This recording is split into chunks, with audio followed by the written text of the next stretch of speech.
Hello friends, welcome to our channel. இன்றைக்கி நம்ம 2 role அளவுள்ள கிராஸ் ஒயர் கூட எப்படி போடுறதுன்னு பார்க்க போகிறோம். அதுக்கு நம்ம 3 கலரில் ஒயர்ஸ் எடுத்துருக்கோம். ஆனால் 2 ரோல் அளவுக்கு தான் நமக்கு செலவாகும். இப்போது ஃபஸ்ட்டு வந்து சாண்டல் கலர் ஒயர் எடுத்துக்கலாம். அதில் நான் இங்கே காமிச்சிருக்கேன் பார்த்தீங்களா, இப்படி ப்ளஸ் மார்க் மாதிரி சிசர் வச்சு கட் பண்ணிக்கோங்க. அதுக்கப்புறம் உள்ளே இருக்குது பார்த்தீங்களா, அந்த ஒயரை வந்து வெளியில் எடுத்துக்கோங்க. இப்படி எடுக்கும்போது உங்களுக்கு ஒயர் சிக்கு விழாமல் ஈஸியாக வரும். இதுக்கு வந்து நம்ம 8.5 அடியில் 24 ஒயர் கட் பண்ணிக்க போகிறோம். பேஸ் வந்து 12 லைன்.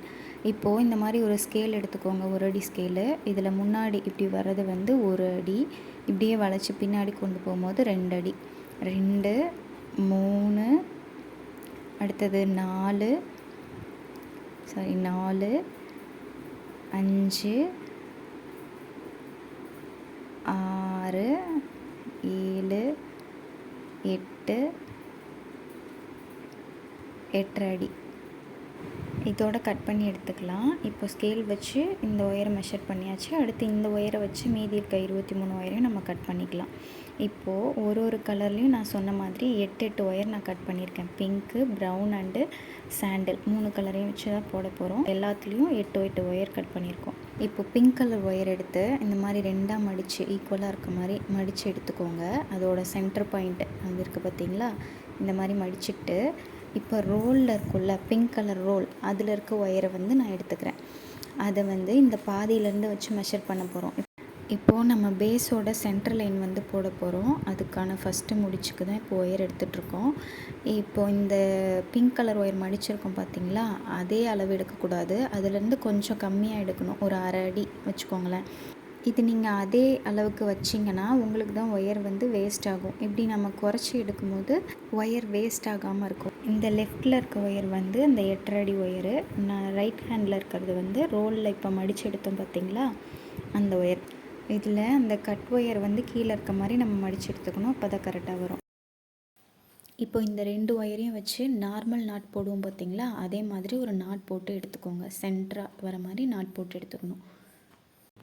இப்போ இந்த முடிச்சு போட்ட உடனே அந்த கட் பண்ணி ஜாயின் பண்ணியிருக்கோம் பார்த்தீங்களா, அந்த ஒயரை வந்து 2 எட்ஜும் சரியாக இருக்கா, அந்த 2 ஒயரோட எட்ஜும் சரியாக இருக்கான்னு நம்ம செக் பண்ணிக்கணும். அப்படி ஒரு வேளை சரியாக இல்லை பாருங்கள், சின்னது ஒன்று பெருசு ஒன்றா இருக்குது. இப்போ நம்ம முடிச்சு அட்ஜஸ்ட் பண்ணி இது 2யும் ஈவனாக இருக்க மாதிரி எடுத்துக்கணும். அப்போ தான் உங்களுக்கு பையை ஃபினிஷ் பண்ணும்போது மேலே 2 சைடும் ஒயர் வந்து ஈக்குவலாக இருக்கும். இப்போது இதே மாதிரியே ஒவ்வொரு ஒயர், அந்த 24 ஒயரில் எல்லா ஒயரும் ஜாயின் பண்ணும்போதும் கரெக்டாக எட்ஜ் வந்து சரியாக இருக்கான்றதை பார்த்து, இல்லைன்னா ஈக்குவல் பண்ணிக்கணும். அப்போ தான் வந்து உங்களுக்கு சரியாக வரும். இந்த ஒரு லைன் போடும்போது பண்ணால் போதும், அதுக்கப்புறம் தானாகவே எல்லாமே ஈக்குவலாக வந்துடும். இப்போ பாருங்கள், நான் அட்ஜஸ்ட் பண்ணிட்டேன். இப்போது நமக்கு எட்ஜ் வந்து கரெக்டாக வந்துச்சு பார்த்தீங்களா. இப்போ அடுத்த ஒயரை ஜாயின் பண்ணலாம். அடுத்து இப்போது ரோலில் ஜாயின் ஆகிருக்கு பார்த்தீங்களா, இந்த ஒயர், இதில் தான், இந்த லைனில் தான் நம்ம முடிச்சு போடணும். இன்னொரு பிங்க் கலர் ஒயர் எடுத்து இந்த முடிச்சுக்கு பக்கத்துலேயே நான் முடிச்சு போடுறேன் பாருங்கள். மறக்காமல் எல்லா ஒயருக்குமே இதே மாதிரி அந்த எட்ஜ் வந்து செக் பண்ணிக்கோங்க. அப்படி ஒரு வேளை நீங்கள் அதை கவனிக்காமல் விட்டுட்டிங்கன்னா லாஸ்ட்டில் பையை வந்து ஃபினிஷ் பண்ணும்போது ஒரு பக்கம் உங்களுக்கு எக்ஸ்ட்ராவாக ஒயர் இருக்கும், ஒரு பக்கம் முடிச்சு போடவே ஒயர் இருக்காது. ஸோ அதை கொஞ்சம் கவனமாக பார்த்துக்கோங்க.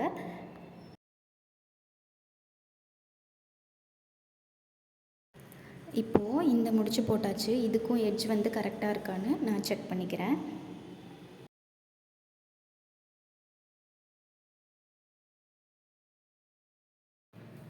பாருங்கள், எட்ஜ் வந்து டிஃப்ரென்ஸ் வருது. ஸோ இதை அட்ஜஸ்ட் பண்ணி நான் இப்போ சரி பண்ணிக்கிட்டேன். இப்போ இதே மாதிரி பிங்க் கலரில் மொத்தம் 4 முடிச்சு போடணும். 4 முடிச்சும் போட்டுட்டு உங்களுக்கு காமிக்கிறேன் பாருங்கள். பிங்க் கலர் முடிச்சாச்சு. இப்போ நெக்ஸ்ட்டு வந்து ப்ரௌன் கலர் இருக்குது பார்த்தீங்களா, அதில் 4 முடிச்சு போடணும். அதுக்கடுத்து சாண்டல் கலரில் 4 முடிச்சு, இந்த மாதிரி மாற்றி மாற்றி போடணும். இப்போது ப்ரௌன் கலர் முடிச்சு போட்டாச்சு. ஃபஸ்ட்டு முடிச்சு இது பாருங்கள், எட்ஜ் எனக்கு கரெக்டாக இருக்குது. இப்போது இதே மாதிரி ப்ரௌன் கலரில் மீதி இருக்க 3ஐயும் ஜாயின் பண்ணிக்கிறேன். 4 முடிச்சும் போட்டு எடுத்துக்கலாம். இப்போ இது முடிஞ்சிருச்சு. நெக்ஸ்ட்டு வந்து சாண்டல் கலர் ஒயர் இருக்குது பார்த்தீங்களா, அதில் வந்து 4 முடிச்சு போடணும். அது முடித்தோடனே மறுபடியும் பிங்க்கு, ப்ரௌனு, சாண்டல், இதே மாதிரி மொத்தம் 24 ஒயரையும் நம்ம ஜாயின் பண்ணி எடுத்துக்க போகிறோம். இப்போ பார்த்தீங்களா, இப்படி தான் கிடைக்கும். 24 ஒயரையும் ஜாயின் பண்ணிட்டோம் நம்ம. மறக்காமல் எல்லாத்துக்கும் எட்ஜ் மட்டும் செக் பண்ணிக்கோங்க. இப்போது இப்போது இந்த ரோலில் ஜாயினாக இருக்குது பார்த்திங்களா, இந்த ஒயரை வந்து நம்ம கட் பண்ணோம். அதுக்கு இந்த ஃபஸ்ட்டு முடிச்சு இருக்குது இல்லைங்களா, அதையும் கடைசி முடிச்சும் இந்த மாதிரி ஒன்றா வச்சு 2 ஒயரையும் இப்போது சேர்க்க போகிறோம். அந்த ஃபஸ்ட்டு முடிச்சில் ஜாயின் ஆகிருக்கு பார்த்திங்களா, கட்டான ஒயர், அதே ஒயர் அளவுக்கு இந்த ரோலில் இருக்க ஒயரையும் நம்ம கட் பண்ணி எடுத்துக்க போகிறோம். இதுவும் இந்த மாதிரி. அவ்வளோதான். அளவெடுக்கும் போது ஒயரை மட்டும் டைட்டாக பிடிச்சிக்கோங்க. லூஸ் விட்டிங்கன்னா அப்புறம் அளவு மாறிடும். இப்போ சென்டர் லைன் இந்த ஒயர் இருக்குது பார்த்திங்களா, இந்த சென்டர் லைன் நமக்கு தெரியணுன்றதுக்காக இந்த ஒயரில் ஒரு முடிச்சு போட்டு வச்சுக்கலாம். நம்ம அடுத்தடுத்த லைன் போடும்போது சென்டர் லைன் எதுன்னு நமக்கு குழப்பம் வரும் இல்லைங்களா, அதுக்காக தான் இந்த முடிச்சு. இப்போது இந்த சென்டர் லைனுக்கு மேலே ஒரு 5 லைன், கீழே ஒரு 6 லைன், அதாவது மொத்தம் பேஸ் வந்து நமக்கு 12. ஒரு லைன் நம்ம இப்போ போட்டுட்டோம், அதனால் இந்த ஒரு லைனையும் சேர்த்து மேலே ஒரு 5 லைன், அப்புறம் கீழே ஒரு 6 லைன், மொத்தமாக நமக்கு 12 லைன் கிடச்சிரும் பேஸில். இந்த இதில் வர மாதிரி ஃபஸ்ட்டு அந்த சென்ட்ரல் லைனோட ஒயர் இருக்குது பார்த்திங்களா, அந்த ஒயர் அளவே எடுத்து தான் அடுத்து 2வது லைன் போட ஆரம்பிக்கணும். சாரி, நான் ஒரு மிஸ்டேக் பண்ணிட்டேன். ஃபஸ்ட்டே முடிச்சு போட்டு காமிச்சிட்டேன். இந்த மாதிரி அளவு எடுத்துகிட்டு ஒரு முடிச்சு போட்டுட்டு அதுக்கப்புறமா நீங்கள் வந்து சென்ட்ரல் லைனை உங்களுக்கு தெரியணுன்றதுக்காக முடிச்சு போட்டு வச்சுக்கோங்க. இது பாருங்கள், ஃபஸ்ட்டு முடிச்சு போட்டாச்சு. இதே மாதிரியே ஃபுல்லாக போட்டுட்டா அவ்வளோதான். இப்போ நான் வந்து உங்களுக்கு 12 லைனையும் ஜாயின் பண்ணிவிட்டு அதுக்கப்புறமா காமிக்கிறேன் பாருங்கள். இப்படி தான் வரும் உங்களுக்கு. சென்டரில் 4 பிங்க் கலரு, 2 பக்கமும் ப்ரௌன் கலரில் வந்து 4 ஒயர், மொத்தமாக 12 லைன் பேஸ் முடிச்சாச்சு. இப்போது பேஸ் ஸ்டிஃபாக இருக்கிறதுக்காக சீவாங்குச்சி சுருவ போகிறேன் நான். இந்த மாதிரி திருப்பிக்கிட்டு ஒயரோட அந்த முடிச்சோட சென்டரில் வந்து ஒரு ஹோல்ஸ் மாதிரி தெரியும், அதில் வந்து சீவாங்குச்சி வந்து நீங்கள் உள்ளே விட்டு பொறுமையாக சொருகணும். ரொம்ப வேகமாக வளைச்சிங்கன்னா அது உடஞ்சிரும். பொறுமையாக இந்த மாதிரி ஒரு முடிச்சா உள்ளே விட்டு லாஸ்ட் வரைக்கும் சொருகிட்டு அதுக்கப்புறமா குச்சை வந்து உடைச்சிடலாம். எந்த அளவுக்கு வேணுமோ அந்த அளவுக்கு சொருகிட்டு உடைச்சிடலாம். இப்போ பார்த்திங்கன்னா உங்களுக்கே தெரியும் இந்த முடிச்சு எவ்வளோ ஸ்ட்ரெயிட்டாக இருக்குன்னு. இப்போ இதே மாதிரி ஃபுல்லாக சொருகிட்டு காமிக்கிறேன் பாருங்கள். இப்போ நான் எல்லாமே சொருகிட்டேன். நீங்கள் வந்து எல்லா லைனும் சொருகணும்னு அவசியம் இல்லை. 3 லைன் 4 லைன் விட்டு சொருகினா போதும். நான் அப்படி தான் சொருகியிருக்கேன். அப்படி பண்ணாவே நமக்கு பேஸ் ஸ்டிஃபாக கிடச்சிரும். அவ்வளோதான், பேஸ் முடிச்சாச்சு. இப்போ நம்ம மேலே ஒயர் ஜாயின் பண்ணலாம். இப்போ நம்ம கிராஸ் கூட போடுறதுனால அந்தந்த கலர் இருக்குது பார்த்திங்களா, பிங்க்னா பிங்க் கலர், ப்ரௌன்னா ப்ரௌன் கலர், அந்தந்த கலர் ஒயர் எடுத்து தான் பண்ண போகிறோம். இப்போ ஃபஸ்ட்டு முடிச்சில் வந்து பிங்க் இருக்குது, அதனால் நான் பிங்க் கலர் ஒயர் ரோல்லேருந்து எடுத்திருக்கேன் பார்த்திங்களா, அந்த ஒயரை ஃபஸ்ட்டு முடிச்சோட ஒயர் இருக்குல்ல, அந்த ஒயர் அளவுக்கே இந்த மாதிரி நான் இப்போ அளந்து எடுத்திருக்கேன் பார்த்திங்களா, இதே மாதிரி எடுத்துக்கிட்டு 2 ஒயரையும் வச்சு முடிச்சு போடணும். பார்த்திங்கன்னா உங்களுக்கு புரியும்னு நினைக்கிறேன். பாருங்கள், இதே மாதிரி அந்த 4 முடிச்சு பிங்க் கலரில் 4 முடிச்சிருக்கோம் பார்த்திங்களா, 4 முடிச்சுமே நம்ம போட்டு எடுத்துக்க போகிறோம். போட்டுட்டு காமிக்கிறேன் பாருங்கள்.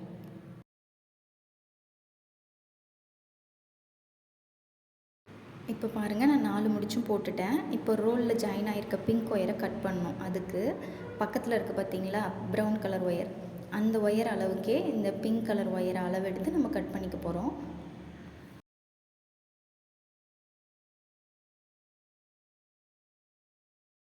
அடுத்து ப்ரௌன் கலரு, ரோல்லேருந்து ப்ரௌன் ஒயர் எடுத்துக்கிட்டு இந்த ப்ரௌன் கலரோட ஃபஸ்ட்டு முடிச்சிருக்கு பார்த்திங்களா, அந்த ஒயர் அளவுக்கே எடுத்து முடிச்சு போட போகிறோம்.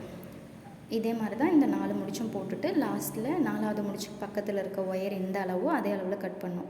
நான் சொல்கிற கான்செப்ட் உங்களுக்கு புரியும்னு நினைக்கிறேன். எந்த கலர் இருக்கோ அதே கலரில் ஒயர் எடுத்து அந்த ஒயர் எவ்வளோ நீளத்துக்கு இருக்கோ அவ்வளோ நீளமே அளந்து நம்ம அந்த 4 முடிச்சு போட்டு முடிச்சுட்டு திருப்பி அந்த ஒயரோட அளவுக்கே அந்த ஒயரை நம்ம கட் பண்ணி எடுத்துக்க போகிறோம். இதே மாதிரி எல்லா கலருக்குமே ஒயரை வந்து நம்ம ஜாயின் பண்ணணும். அப்போ தான் நமக்கு கிராஸ் கூட கிடைக்கும். இப்போது பாருங்கள், இப்படி தான் இருக்கும். இந்த 2 கலர் ஒயருக்கும் நடுவில் முடிச்சுக்கும் நடுவில் இப்படி தான் கேப் இருக்கும். எல்லா கலருக்குமே இப்படி தான் இருக்கும். இப்போ 4 முடிச்சு போட்டதுக்கப்புறம் நம்ம ஃபஸ்ட்டு கட் பண்ணோம்ல, அதே மாதிரியே சாண்டல் கலர் ஒயருக்கு ஒரு ஃபஸ்ட்டு ஒயர் இருக்குது பார்த்திங்களா, அந்த அளவுக்கே எடுத்து இந்த ப்ரௌன் கலரையும் கட் பண்ணிக்க போகிறோம். இப்போ பார்த்திங்களா, இப்போ 2 கலர் ஜாயின் பண்ணியாச்சு. அடுத்தது சாண்டல் கலர் ஜாயின் பண்ணோம். இதே மாதிரி தான் எல்லா கலருக்கும் மாற்றி மாற்றி அந்தந்த கலரை நம்ம ஜாயின் பண்ணிக்க போகிறோம். இப்போ பாருங்கள், நான் ஃபுல்லாக எல்லாமே ஜாயின் பண்ணிட்டேன். இந்த மாதிரி தான் உங்களுக்கு கடைசியாக கிடைக்கும்.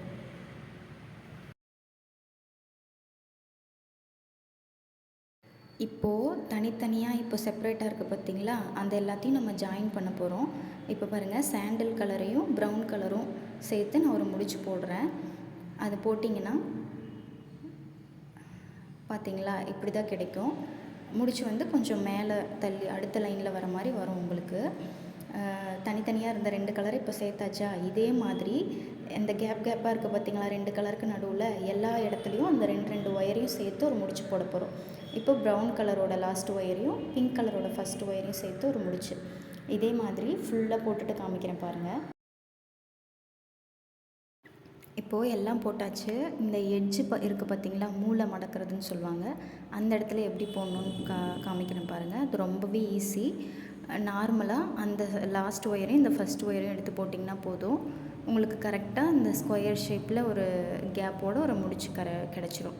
சொல்லப்போனால் மற்ற முடிச்சை விட இதுதான் உங்களுக்கு வந்து கரெக்டாக வரும்.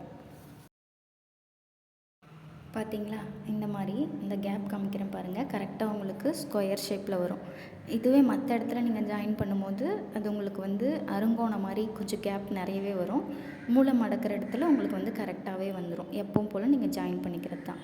இப்போ எல்லாமே ஜாயின் பண்ணியாச்சு, அதாவது 2 கலர் சேர்கிற இடத்துல ஜாயின் பண்ணியாச்சு. இப்போது நம்ம நடுவில் இந்த 2 கலருக்கும் நடுவில் இருக்குது பார்த்திங்களா, இதில் 4 ஒயர் இருக்குது, அதில் 2 ஒயர் சேர்த்து ஒரு முடிச்சு போட போகிறோம். ஃபஸ்ட்டு நம்ம சாண்டில் கலர்லேருந்து ஸ்டார்ட் பண்ணலாம். இந்த ஃபஸ்ட்டு 2 ஒயர் இருக்குது பார்த்திங்களா, அதை 2யும் வச்சு நம்ம முடிச்சு போட போகிறோம். எக்ஸ்ட்ரா வேறு எந்த ஒயரும் இல்லை. இப்போது இது வந்து உங்களுக்கு கரெக்டாக வராது, நீங்கள் தான் அட்ஜஸ்ட் பண்ணி கொஞ்சம் முடிச்சு போடணும். ஏன்னா பக்கத்து ஒயராக இருக்குது இல்லைங்களா, முடிச்சு வந்து உங்களுக்கு இப்படி தான் கிடைக்கும். கேப் பாருங்கள், இப்படி தான் உங்களுக்கு முக்கோண ஷேப்பில் இந்த கேப் கிடைக்கும். இப்போது பக்கத்து 2 ஒயர் இருக்குது பார்த்திங்களா, இன்னும் 2 ஒயர், அதை 2யும் வச்சு அடுத்து முடிச்சு போட போகிறோம். இதே மாதிரி தான் நம்ம ஃபுல்லாக ஜாயின் பண்ணிக்க போகிறோம். ஏன்னா நம்ம இது கிராஸ் கூடன்றனால எக்ஸ்ட்ரா ஒயர் சுற்று ஒயர்லாம் நமக்கு வராது. இந்த ஒயரையே வச்சு தான் நம்ம ஃபுல்லாக எல்லாம் முடிச்சு போட போகிறோம். இப்போது இதை 2யும் ஜாயின் பண்ணியாச்சு. அடுத்தது பக்கத்தில் ப்ரௌன் கலர் இருக்குது பார்த்திங்களா, அதில் போடணும். அதுலேயும் 4 ஒயர் இருக்கும், 2 ஒயராக எடுத்து 2 முடிச்சு போடணும். இங்கே பாருங்கள், நான் ஒரு மிஸ்டேக் பண்ணியிருக்கேன். அது என்னன்னு தெரியுதுங்களா, அந்த 2 கலர் ஒயரை ஜாயின் பண்ணோம் பார்த்திங்களா, அப்போது நான் கீழே இருந்த ஒயரை ஜாயின் பண்ணாமல் மேலே போகிற ஒயரை வந்து ஜாயின் பண்ணிட்டேன். உங்களுக்கு புரியுதுன்னு நினைக்கிறேன். சைடில் இருக்க ஒயரை வச்சு தான் நம்ம போட்டிருந்தோம். பட் நான் இங்கே ஜாயின் பண்ணும்போது மேலே ஒயரில் ஜாயின் பண்ணனால எனக்கு 4 ஒயர் இல்லாமல் 3 ஒயர் தான் இருந்தது சாண்டலில். அது இப்போ நான் வந்து சரி பண்ணிக்கிட்டேன். இப்போது எல்லா கலர்லேயும் 2 ஒயரை ஜாயின் பண்ணி நான் முடிச்சு போட்டுட்டேன் பாருங்கள். 2வது லைன் நம்ம போட்டுட்டோம். இப்போ அடுத்து 3வது லைன், அது எப்படி முடிச்சு போடுறதுன்னு காமிக்கிறேன் பாருங்கள். இப்போ நீங்கள் பார்க்கும்போது தெரியுதுங்களா, இந்த மாதிரி எல்லா கேப்லேயும் 2 ஒயர் கிராஸ் ஆகும். இந்த மாதிரி கிராஸ் ஆகிற 2 ஒயரையும் வச்சு நம்ம லைனாக முடிச்சு போட்டுக்கிட்டோம்னா அவ்வளோதான். இப்போது ஃபுல்லாக அது எல்லாத்தையும் நான் ஜாயின் பண்ணிட்டு காமிக்கிறேன் பாருங்கள். இதுலேயும் இந்த 3வது லைன்லேயும் இந்த மூலையில் வர முடிச்சு வந்து எப்படி போடணுன்னு உங்களுக்கு டவுட் வரலாம். அதனால தான் அதை மட்டும் காமிக்கிறேன். எப்பவும் போலவே நீங்கள் போடுறது தான். 3வது லைனில் உங்களுக்கு எந்த கன்ஃபியூஷனும் வராது. ஏன்னா ஒயர் வந்து ஆட்டோமேட்டிக்காக எல்லாம் கிராஸாக இருக்கும். அந்தந்த 2 ஒயர் எடுத்து தனித்தனியாக முடிச்சு போட்டிங்கன்னா அவ்வளோதான். இது வந்து நார்மல் கூட மாதிரி ஒரே ஒயர் வந்து எல்லா முடிச்சுலையும் ஜாயின் ஆகிருக்காது. நீங்கள் ஒரு முடிச்சும் 2 ஒயர் எடுத்து தனித்தனியாக போடுற மாதிரி இருக்கும். முடிச்சு வந்து தனித்தனியாக தான் இருக்கும். இப்போ பாருங்கள், அந்த முடிச்சு போட்டப்புறம் இப்போ வேறு 2 ஒயர் எடுத்து நான் இன்னொரு முடிச்சு போட்டிருக்கேன். இந்த மாதிரி தான் போடணும். இப்போ பாருங்கள், நான் 3வது லைனும் ஃபுல்லாக கம்ப்ளீட் பண்ணிட்டேன். இப்போ உங்களுக்கு தெரியும்னு நினைக்கிறேன். இது வந்து ஈவனாக இருக்குது பார்த்திங்களா, முடிச்சு வந்து கரெக்டாக வந்துருச்சு. ஃபஸ்ட்டு 2 லைனில் வந்து உங்களுக்கு கேப் வந்து மாறி வரும். ஆனால் 3வது லைன் வந்து உங்களுக்கு கரெக்டாக நார்மலாக கூடைக்கு வந்து ஈவனாக முடிச்சு கிடச்சிரும். இப்போ பாருங்கள், 3வது லைனுக்கு மேலே ஒரு லைன் உங்களுக்கு போட்டு காமிச்சிருக்கேன். இப்போ உங்களுக்கு ஆட்டோமேட்டிக்காக அந்த இது புரியும்னு நினைக்கிறேன். லைனாக வந்து முடிச்சு எப்படி வருதுன்னு தெரியுது. இதை நீங்கள் நார்மல் கூட மாதிரி கீழேயும் ரோலாக சுற்றியும் போடலாம், இல்லைனா இப்படி கிராஸாகவும் போடலாம். உங்களுக்கு போட உங்களுக்கே எப்படின்னு தெரிஞ்சிடும். ஓகே ஃப்ரெண்ட்ஸ், இப்போ இந்த கூடையை நான் ஃபுல்லாக ஃபினிஷ் பண்ணிட்டேன். பாருங்கள், எனக்கு இப்படி தான் வந்திருக்கு. நான் வந்து எட்ஜில் மேலே வந்து கோபுரமாக வர மாதிரி ஃபினிஷ் பண்ணியிருக்கேன். உங்களுக்கு வேணான்னா நார்மலாக கூட பண்ணிக்கலாம். இப்போது இது எப்படி வந்து ஹைட்டை மெஷர் பண்ணோன்னா, இதில் இப்போது இந்த சென்ட்ரல் லைன் ஸ்கொயர் ஸ்டார்ட் ஆகுதுல்ல, அதுலேருந்து மெஷர் பண்ணிக்கோங்க. 3, 6, 9, 12, 15. நான் வந்து இப்படி எண்ணியிருக்கேன், சைட்லேயும் எண்ணலாம். இந்த மாதிரி ஸ்ட்ரெயிட்டாக எண்ணும் போது 15 வரிசை வருது பார்த்திங்களா, அது வரைக்கும் நான் வந்து ஃப்ளாட்டாக போட்டிருக்கேன். அதுக்கப்புறம் வந்து மேலே அருங்கோணமாக போடணும். அது எப்படின்னா, இப்போ இங்கே பாருங்கள், 3 முடிச்சிருக்கு சாண்டலில். இப்போது 2 முடிச்சா மாற்ற போகிறோம். 2 முடிச்சு மட்டும் அதுக்கு மேலே போடணும். அதுக்கு மேலே அது ரெண்டுத்தையும் வச்சு ஒரு முடிச்சு போடணும். அந்த மாதிரி. அதுக்கப்புறம் பக்கத்தில் அதே மாதிரி சாண்டல் கலர் இருக்குது பார்த்திங்களா, அதுலேயும் அதே மாதிரி போட்டுட்டு மீதி இருக்க ஒயர் எல்லாத்தையும் உள்ளே வந்து மடித்து இந்த மாதிரி சொருகிடணும். ஃபஸ்ட்டு ஒரு பக்கத்து ஒயரை சொருகிட்டு அதுக்கப்புறம் அந்த பக்கத்து ஒயரை அது மேலே சொருகணும். உங்களுக்கு சொருகும் போது ஈஸியாக புரிஞ்சிடும். அவ்வளோதான் ஃப்ரெண்ட்ஸ், இந்த கூடை முடிஞ்சுது. கைப்பிடி எப்படி போடுறதுன்னு நான் இன்னொரு வீடியோவில் தனியாக சொல்கிறேன். தேங்க்யூ.